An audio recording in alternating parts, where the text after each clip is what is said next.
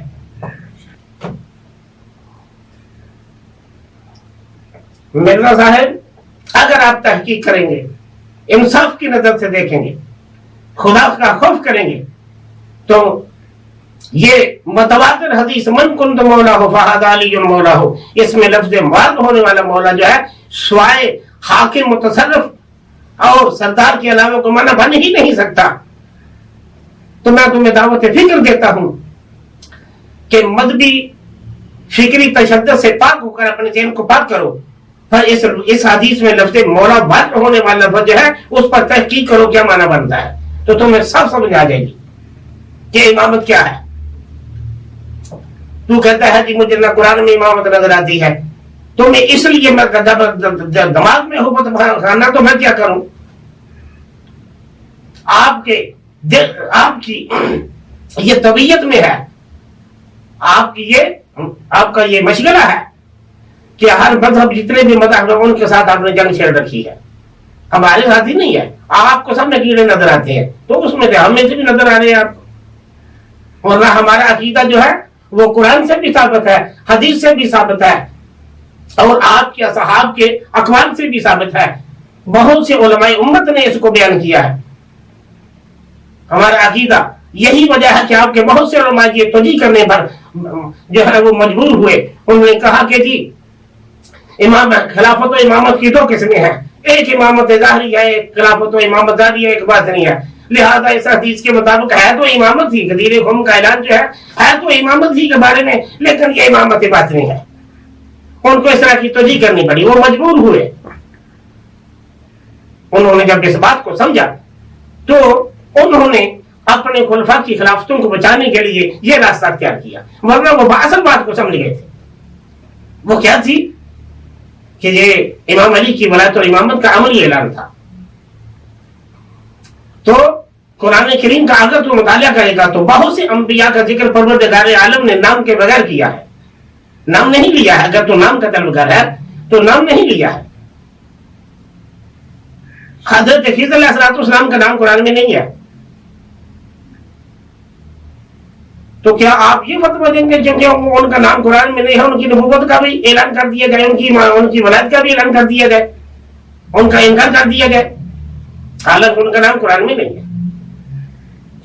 تو جب قرآن کریم کی قل یا ایھا الرسول بلغ ما انزل الیک میں رد کا آیت موجود ہے, اور اس کی تفسیر میں ہمارے ہاں تواتر کے ساتھ ثابت ہے, اور آپ کے بھی بے شمار علماء نے اس کی تائید کی ہے. تو یہ تمہاری ہٹ درمی, خدا سے دوری, خوف خدا سے تو آزاد ہے. ہم تمہاری ہدایت کی دعا کر سکتے ہیں, اور کیا کر سکتے ہیں. اللہ تمہیں سمجھ دے, اللہ تمہیں عقیدہ امامت کو سمجھنے کی توفیق دے, تمہارے دل کے دریچوں کو, تمہارے دماغ کے دریچوں کو اللہ کھولے, پھر تمہیں عقیدہ امامت کی سمجھ آ جائے گی. ورنہ قرآن حکیم نے کوئی کسر اٹھا نہیں رکھی ہے. سب کچھ بڑے احسن پیرائے میں قرآن کریم نے اس کو بیان فرمایا ہے. میں انہی الفاظ کے ساتھ اپنی گفتگو کو تمام کرتا ہوں. اللہ تعالیٰ مسلمین کو, تمام مسلمانوں کو اتحاد و اتفاق کی توفیق دے, اور مذہب اہل بیت کو سمجھنے کی توفیق دے, سعادت نصیب فرمائے.